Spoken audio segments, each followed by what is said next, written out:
संभल उत्तर प्रदेश के पश्चिमी क्षेत्र में स्थित एक छोटा सा स्थान। यहाँ एक विवादित ढांचा है, कुछ ऐसा दिखता है और इस ढांचे पर बवाल छिड़ा हुआ है।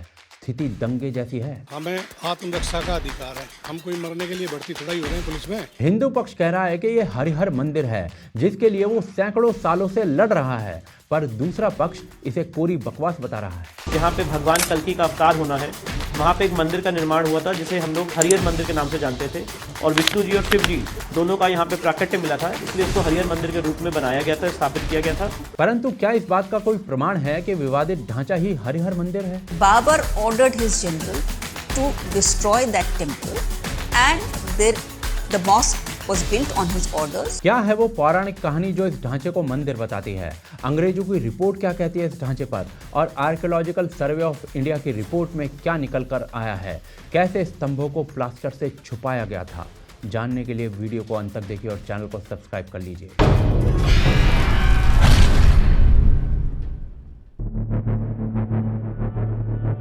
संभल, जिसका उल्लेख कल्कि पुराण में भगवान विष्णु के 10वें अवतार कल्कि जी की जन्मस्थली के रूप में किया गया है, आज अचानक से वो स्थान हिंसा के हवाले कैसे हो गया है? एक्चुअली संभल की जामा मस्जिद को प्राचीन हरिहर मंदिर बताते हुए संभल कोर्ट में 8 याचिकाकर्ताओं ने केस दाखिल किया था। तो जी, हरिहर मंदिर एक ऐसा स्थान है जो भगवान शिव और भगवान विष्णु दोनों के लिए महत्वपूर्ण बताया जाता है। सरल शब्दों में इस स्थान का महत्व शैव तथा वैष्णव सनातन की दोनों शाखाओं के लिए है। साथ ही साथ हिंदू मान्यताओं और धर्म ग्रंथों के अनुसार इसी मंदिर में भगवान कल्कि प्रकट होंगे। तो इन बातों से आप समझ सकते हैं कि हिंदू समुदाय के लिए यह स्थान कितना महत्वपूर्ण है। इसीलिए मामले की गंभीरता को समझते हुए संभल कोर्ट ने याचिका की सुनवाई करते हुए 19 नवंबर 2024 को मस्जिद परिसर का सर्वे कराने का आदेश जारी कर दिया था, जिसके बाद से पुलिस बल और सर्वेक्षण करने वाले अधिकारियों समेत पूरी टीम सर्वे करने पहुंच जाती है और प्रारंभिक सर्वे का काम पूरा भी कर लिया जाता है। इसके बाद शुरू होती है असली कहानी।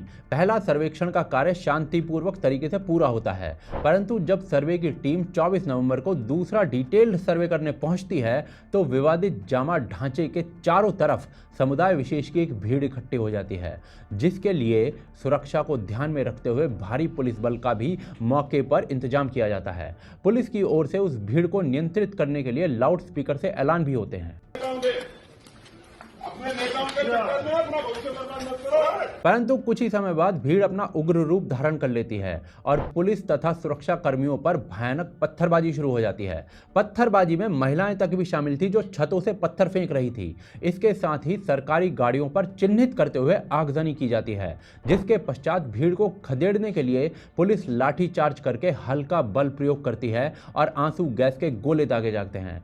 पुलिस द्वारा पत्थरबाजी को रोकने के लिए रबर बुलेट से फायर भी की जाती है, जिसके जवाब में उग्र भीड़ की तरफ से भी फायरिंग की आवाजें सुनाई देती हैं। और इन सब के मध्य इस हिंसाजनक भीड़ के कारण 20 से ज्यादा पुलिसकर्मी घायल हो जाते हैं, जिसमें से एक पुलिसकर्मी के पैर में गोली तक लगती है। वहीं दूसरी तरफ भीड़ के भी 4 लोगों को गोली लगने से उनकी मृत्यु हो जाती है। इस घटना के बाद से पुलिस के द्वारा 7 नामजद और 2500 से ज्यादा अज्ञात व्यक्तियों के खिलाफ FIR दर्ज की जा चुकी है। इसमें जियाउर रहमान बर्क और सोहेल इकबाल का नाम मुख्य है। इन दोनों का संबंध समाजवादी पार्टी से है। इन घटनाओं के बाद सोमवार को स्कूल की छुट्टी कर दी गई इस क्षेत्र में और धारा 144 लगा दी गई और 24 घंटे के लिए इंटरनेट प्रतिबंधित कर दिया गया। परंतु अब सवाल यह आता है कि आखिर 19 नवंबर को जब शांतिपूर्ण सर्वे हो जाता है तो 24 नवंबर को अचानक से इतनी बड़ी भीड़, इतने पत्थर जिसे ट्रक ट्रॉली में उठाया जा रहा है, ये सब अचानक से कैसे हो गया?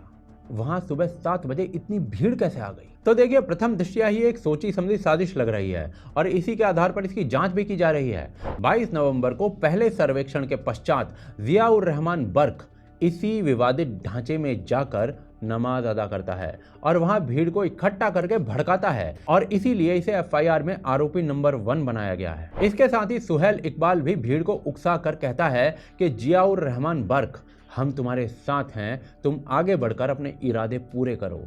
इसीलिए इसे आरोपी नंबर 2 बनाया गया है। इन्हीं 2 वक्तव्यों के कारण भीड़ हिंसक हो गई, जिसके बाद ये सारी घटना हो गई। पुलिस का कहना है कि हमने तो रबर की गोलियां चलाई थी, तो ये 4 लोग जो इस घटना में मारे गए हैं वो भीड़ के बीच की आपसी रंजिश में मारे गए हैं और अब इस मुद्दे में तुर्क वर्सेस पठान एंगल आ गया है। सरल शब्दों में इस क्षेत्र में एक एमपी है जो तुर्क है और एक एमएलए है जो पठान है। दोनों समाजवादी पार्टी से हैं और दोनों के अपने वर्चस्व की ये लड़ाई बताई जा रही है। मरने वाले चारों लोग पठान थे। भीड़ प्री प्लान तरीके से घटनास्थल को 3 ओर से घेर के रखे हुई थी। उनके पास धारदार हथियार थे। इतने पत्थर थे कि ट्रैक्टर में भरने पड़े। अपने मुंह को छुपाने के लिए इंतजाम था। ज्वलनशील पदार्थ थे। इन सब की वीडियो फुटेजेस उपलब्ध हैं जो यहाँ दिखाई नहीं जा सकती हैं। भारत भर का लिबरल गैंग इस गंभीर घटना पर कोर्ट को गाली दे रहा है। पूर्व सीजीआई चंद्रचूड़ को कोस रहा है। इवन भारत तक को कोस रहा है। क्या सुप्रीम कोर्ट को सर्वे, वैज्ञानिक सर्वे के नाम पर हो रही इस राजनीति का तुरंत संज्ञान नहीं लेना चाहिए? लेकिन यहां तो यह भी कहा जा रहा है कि सुप्रीम कोर्ट के आदेश के कारण ही निचली अदालतों को सर्वे के आदेश जारी करने की हरी झंडी मिल गई है। मस्जिद के नीचे क्या था? 1000 साल की गुलामी, उनकी बढ़ती आबादी, ये सब अंतहीन मुद्दे हैं जो ज्यादातर झूठ की बुनियाद पर खड़े किए जाते हैं। कदाचित इन लोगों को दिखाने का और उनको पब्लिसिटी देने का कोई फायदा नहीं है, पर इस पूरे विवाद की जड़ क्या है? क्या है हरिहर मंदिर का इतिहास और कैसे बन गया इस मंदिर के स्थान पर वर्तमान ढांचा? वो आगे देखते हैं। देखिए, अयोध्या, मथुरा और काशी के बाद उत्तर प्रदेश के संभल में भी मंदिर मस्जिद का विवाद गहराता हुआ दिख रहा है। संभल नगर के मध्य में स्थित जामा मस्जिद मुस्लिम समुदाय का एक धार्मिक स्थल है और इसका निर्माण मुगल काल के 16वीं शताब्दी के आसपास बताया जाता है। अब समस्या ये है कि हिंदू समुदाय ये दावा करता है कि संभल में जामा मस्जिद का निर्माण भगवान कल्कि को समर्पित मस्जिद से अधिक प्राचीन श्री हरिहर मंदिर को तोड़कर किया गया है, जिसे बाबर ने नष्ट किया था। और वहीं पर मुस्लिम पक्ष का यह कहना है कि मस्जिद अपने मूल रूप में बाबर द्वारा ही बनवाई गई थी। पर यहां पर एक्चुअली में क्या था और क्या नहीं था, इसे जानने के लिए हमें बीते हुए समय में स्पेसिफिकली मुगल पीरियड की टाइम ट्रैवलिंग करनी होगी। तो करते हैं। तो अदालत में एक याचिका दायर की गई और उस याचिका में श्री हरिहर मंदिर के प्राचीन और ऐतिहासिक महत्व की चर्चा की गई। ऐसा माना जाता है कि इसे सृष्टि के आरंभ में भगवान विश्वकर्मा ने अपने हाथों से बनाया था। भगवान कल्कि को भगवान विष्णु का 10वां और अंतिम अवतार माना जाता है। इससे पहले भगवान विष्णु के 9 अवतार हो चुके हैं। पुराणों की भविष्यवाणी के अनुसार कलयुग का अंत करने और सतयुग को फिर से प्रारंभ करने के लिए भगवान कल्कि संभल में ही प्रकट होंगे। कल्कि भगवान का अवतार संभल में ही होगा, इस बात के हिंदू ग्रंथों में निहित पर्याप्त प्रमाण मिल जाते हैं। श्रीमद् भगवत महापुराण के 12वें स्कंद में वेदव्यास जी ने कल्कि भगवान का अवतार संभल में ही होने की बात कही है। संभल में श्री हरिहर मंदिर के होने का प्रमाण तो आईने अकबर में भी मिल जाता है। अब ये आईने अकबर क्या है? तो भाई, आईने अकबर यानी वो पुस्तक जो अकबर के समय में अकबर के कार्यों को डिफाइन करते हुए लिखी गई थी। क्या लिखा था इसमें? इसमें सीधे रूप से लिखा है कि संभल में एक मंदिर है जिसे हरिमंडल यानी विष्णु जी का मंदिर बोला जाता है और इस मंदिर में एक ब्राह्मण है और इसी मंदिर में भगवान कल्कि का जन्म होगा। फिर इसी वर्ष यानी 2024 में 19 फरवरी को प्रधानमंत्री नरेंद्र मोदी ने संभल में एक भव्य कल्कि धाम का उद्घाटन किया और कहा कि कल्कि का अवतार हजारों वर्षों का मार्ग निर्धारित करेगा। अब यहाँ पर प्रश्न ये उठता है कि जब मंदिर के होने के बारे में इतना वर्णन मिलता है तो भाई फिर मंदिर कहाँ है? दायर की गई याचिका के अनुसार मुगल आक्रमण के दौरान मंदिर को काफी नुकसान पहुंचा था। बाबर का लेफ्टिनेंट हिंदू बेग था जिसने मंदिर को आंशिक रूप से ध्वस्त कर दिया था और फिर उसी मंदिर के अवशेषों से 1527-28 में उस मंदिर को मस्जिद में कन्वर्ट कर दिया गया था। इस घटना का उल्लेख जो है ना, वो बाबर की ऑटोबायोग्राफी यानी बाबरनामा में मिलता है। अब यहाँ पर एक बहुत बढ़िया प्रश्न उठता है। प्रश्न ये कि जब बाबर के समय में ही इस मंदिर को मस्जिद में बदल दिया गया था तो फिर अकबर के समय में मंदिर कैसे बन गया और वहां पर ब्राह्मण कैसे बैठा? तो भाई, बाबर के समय में मंदिर को मस्जिद में कन्वर्ट किया गया था जिसे हिंदुओं ने रिक्लेम किया और फिर अकबर के समय में वो हिंदुओं का ही मंदिर था, परंतु सब्सिक्वेंट मुगलों के समय में वापस से इस मंदिरों पर मुगलों ने कब्जा कर लिया। फिर अंग्रेजों के समय संभल के इस मंदिर मस्जिद के विवाद को अंग्रेजों के सामने रखा गया और इस विवाद पर एक पुस्तक या कहें एक रिपोर्ट लिखी गई। उस पुस्तक में लिखा गया कि म्यूटनी के समय यानी 1857 की क्रांति के समय मुगलों ने हिंदुओं से इस मंदिर को छीन लिया और उस पर लीपापोती करके उसे मस्जिद का रूप दे दिया और फिर बाबर का नाम इस मस्जिद पर छल से लिखवा दिया गया। ऐसा भी इसी पुस्तक में लिखा हुआ है। फिर ये रिपोर्ट ये भी बताती है कि कैसे मुगल छल करके कोर्ट में इस केस को जीत गए। प्रसिद्ध इतिहासकार और दिल्ली विश्वविद्यालय के गार्गी कॉलेज में इतिहास के प्रोफेसर रह चुकी डॉक्टर मीनाक्षी जैन, उनका भी यही मानना है। सुनिए। The second mosque that he built was at Sambhal. Now, why at Sambhal? There was a temple at Sambhal already there, and Sambhal, according to Hindu tradition, is the place where the last avatar of Vishnu will be born, the Kalki avatar. So Hindus believe that Kalki avatar will be born in a place called Sambhal, and there was a temple at Sambhal. Babur ordered his general to destroy that temple, and the mosque was built on his orders. The inscription on the mosque clearly says that it was built on the orders of Babur, and pieces of the temple can be found used in the mosque site.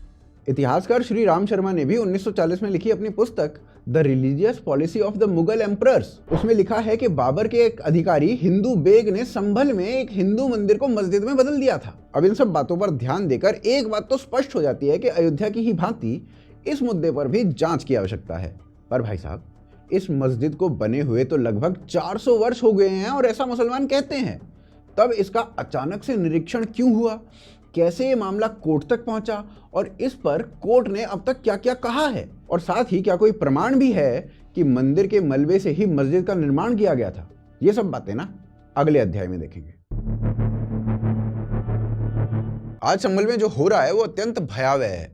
अब संभल की शाही जामा मस्जिद उस विवाद का केंद्र बन चुकी है जिसमें ऐतिहासिक दावे, धार्मिक भावनाएं और कानूनी विवाद आपस में उलझे हुए हैं। और ये सब ना तब आरंभ हुआ जब स्थानीय अदालत में एक याचिका दायर की गई, और आप भी इसे बस वहीं से जानते हैं। लेकिन मामला वर्षों या कहें शताब्दियों पुराना है। तो चलिए उसकी पूरी समय रेखा यानी टाइमलाइन को समझने का प्रयास करते हैं। तो जैसा कि पिछले अध्याय में बताया गया कि मस्जिद को बाबर के समय मंदिर तोड़कर बनाया गया था, और उसके बाद हिंदुओं ने मंदिर को फिर से रिक्लेम किया। फिर 1857 के आसपास मुगलों ने मंदिर को छीनकर फिर से मस्जिद में कन्वर्ट कर दिया, और उसके बाद मामला कोर्ट में चला गया। भाई 145 वर्षों यानी 1879 से ये भूमि विवादों का हिस्सा रही है।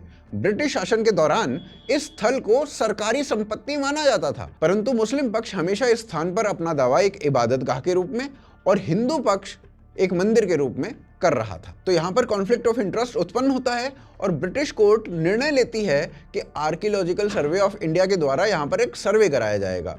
फिर सर्वे की रिपोर्ट आती है और ब्रिटिश आर्कियोलॉजिस्ट ACL कार्लाइल एक रिपोर्ट प्रकाशित करते हैं। तो उस रिपोर्ट के अनुसार यह स्थान जहाँ आज मस्जिद स्थापित है, यह इमारत रबल मैसनरी एक प्रक्रिया होती है, उस प्रक्रिया से बनाई गई है। इसका अर्थ क्या है? तो इसका अर्थ है कुछ ध्वस्त संरचनाओं या खंडरों को जोड़कर इस इमारत का निर्माण किया गया है, और इस निर्माण में प्रयोग किया गया मलबा हिंदू धर्म से जुड़े हिस्सों और प्रतीकों से मजबूती से जुड़ा हुआ है, ऐसा ये रिपोर्ट बताती है। और फिर इस रिपोर्ट में यह भी साझा किया गया कि हिंदू प्रतीकों को इस मस्जिद में ढका गया, एक ढंग से उन्हें छिपाने का प्रयास किया गया, और जितनी भी ईंट पत्थर इस मस्जिद के शिखर के निर्माण में लगाई गई वो कदाचित उस खंडर से आई जिसे सम्राट पृथ्वीराज चौहान ने बनवाया था। ये एक इशारा इस ओर भी था कि यहाँ कभी गगन को चीरता हुआ एक भव्य मंदिर हुआ करता था, जिसे बदलकर मस्जिद का शेप दिया गया।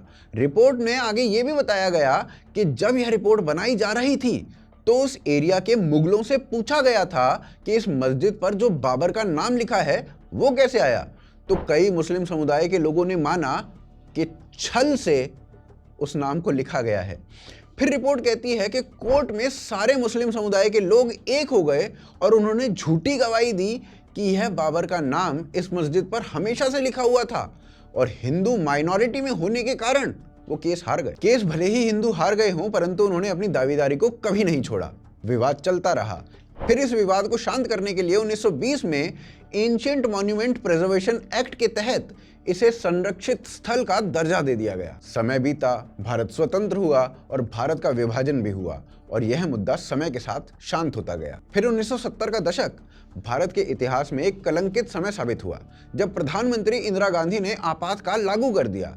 सामाजिक और राजनीतिक तनाव बढ़ रहे थे, यानी समय अच्छे नहीं थे, और ऐसे ही कठिन हालात में 1978 में एक हिंदू समूह ने उठकर 1879 के सर्वे के आधार पर उस विवादित स्थल पर मंदिर के होने की घोषणा कर दी। घोषित कर दिया गया था कि यह स्थान श्री विष्णु अवतार कल्कि का भावी जन्म स्थान रहेगा। लेकिन फिर थोड़ा समय बीता और 1980 का दशक आरंभ हुआ तो एक आदेश के तहत एएसआई ने पूरे भारत में जितने भी विवादित स्थल हैं उनका सर्वे करना आरंभ कर दिया, जिसमें एक शाही जामा मस्जिद भी था। परंतु सर्वे के परिणाम पर जब तक रोशनी डाली जा सकती तब तक कांग्रेस के कालखंड में कई बड़े बड़े विवाद हो चुके थे, जैसे anti Sikh rights, Shah Bano case, और लोगों का ध्यान इस मुद्दे से हटकर इन मुद्दों पर चला गया। और फिर अपने पक्ष को सशक्त करने के लिए हिंदू पक्ष ने इन विवादित स्थलों के लिए यात्रा और आंदोलन करना आरंभ कर दिया। इस बार अपना मंदिर लिए बिना नहीं मानेंगे।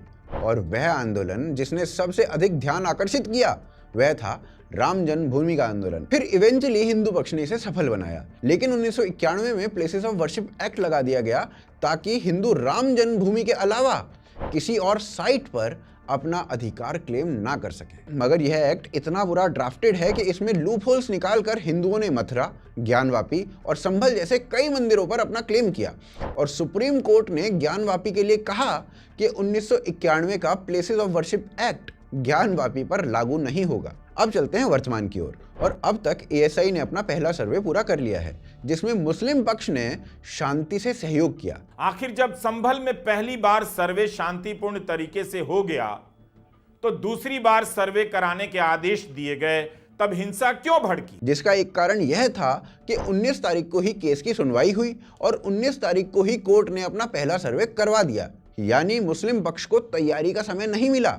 लेकिन 24 तारीख को जो दूसरा सर्वे था तब तक मुस्लिम पक्ष तैयार था। जब दूसरा सर्वे कराने की कोशिश की गई तो विशेष समुदाय ने सर्वे करने वालों के खिलाफ हिंसक विरोध किया। और फिर 2 दिन से क्या हो रहा है ये सब हम आपको बता ही चुके हैं। अब इसकी ना लीगल साइड को देखते हैं। तो मुस्लिम पक्ष का कहना है कि भाई हमारी मस्जिद है, हमारे पूर्वज यही नमाज पढ़ते थे, हम भी यही पढ़ते हैं, तो ये हमारा ही स्थान रहेगा। इसके विपक्ष में हिंदू प्रमाणों के साथ खड़े हो जाते हैं और दलील देते हैं कि भाई हमारा था, आपने कब्जा कर लिया, हमें मिलना चाहिए। और हिंदुओं ने अपने पक्ष में सबूतों का एक पहाड़ जमा कर दिया है जो किसी की भी शंका को दूर कर सकता है।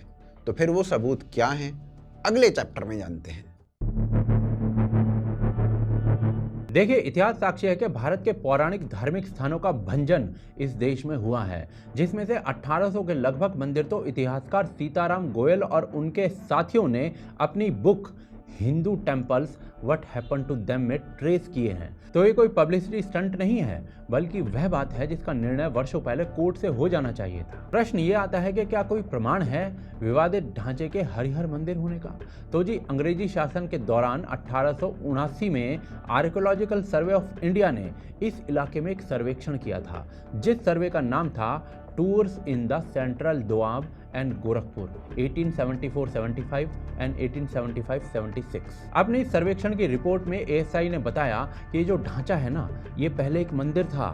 सर्वे के दौरान एएसआई के एक अधिकारी ने देखा कि ढांचे के एक खंबे का प्लास्टर हटा पड़ा है। फिर उस खंबे को सर्वे करने से पता चला कि वो खंबा मस्जिद के कालखंड से प्राचीन है और ऐसे खंबे एक मंदिर में होते हैं, ना कि किसी मस्जिद में। इसके अतिरिक्त सर्वे के दौरान ही पता चला कि विवादित ढांचे का गुंबद जिसका जीर्णोद्धार हुआ था उसे सम्राट पृथ्वीराज चौहान के दौरान बनवाया गया था। साथ ही मंदिर के पुराने खंबे और विवादित ढांचे के बनाए गए खंबे का अंतर साफ साफ पता चल रहा था। इसके अलावा सर्वे के दौरान ही पता चला कि विवादित ढांचे का गुंबद जिसका जीर्णोद्धार किया गया था उसे सम्राट पृथ्वीराज चौहान के दौरान बनवाया गया था। साथ ही मंदिर के पुराने खंबे और विवादित ढांचे के नए खंबे के अंतर जो थे ना, वो साफ साफ पता चल रहे थे। ब्रिटिश आर्कियोलॉजिस्ट एसीएल कार्लियर ने भारतीय पुरातत्व विभाग को बताया कि विवादित ढांचे के अधिकतर हिस्से को मलबे से बनाया गया है और मलबा तब मिलता है जब किसी पुराने ढांचे को या तो गिराया जाता है या फिर नुकसान पहुंचाया जाता है। इस ढांचे के मंदिर होने का सबसे बड़ा प्रमाण यह है कि सर्वे के दौरान उन्हें एक शिलालेख मिलता है जिस पर लिखा हुआ था कि इस मस्जिद का निर्माण 933 हिजरी वर्ष में पूरा हुआ था, जिसमें इस मंदिर को मस्जिद में परिवर्तित करने वाले व्यक्ति मीर बेग का जिक्र था। जो बाबर का दरबारी था। आज इस मुद्दे की पुनः जांच आरंभ हुई है। आधुनिक भारत में आधुनिक तकनीक के साथ मुद्दा कोर्ट में है, जो सोच समझकर ही निर्णय लेगा। पर एक सत्य समाज में पीढ़ी दर पीढ़ी जीवित रहता है। वो सत्य सुप्त अवस्था में भी होता है, पर एक दिन अपनी चिर निद्रा को तोड़कर जागता है, और ऐसा समय उस समाज की जन जागृति का समय होता है। ये हरिहर मंदिर का सत्य है। क्या आप इस सत्य को जानते हैं? तो कमेंट्स के माध्यम से बताएं। चैनल को सब्सक्राइब करें और वीडियो को शेयर अवश्य करें। सपोर्ट करें हमारे कार्य को UPI के माध्यम से। स्क्रीन पर दिख रहा दूसरा वीडियो अवश्य देखें। पुनः मिलते हैं अगले एपिसोड में।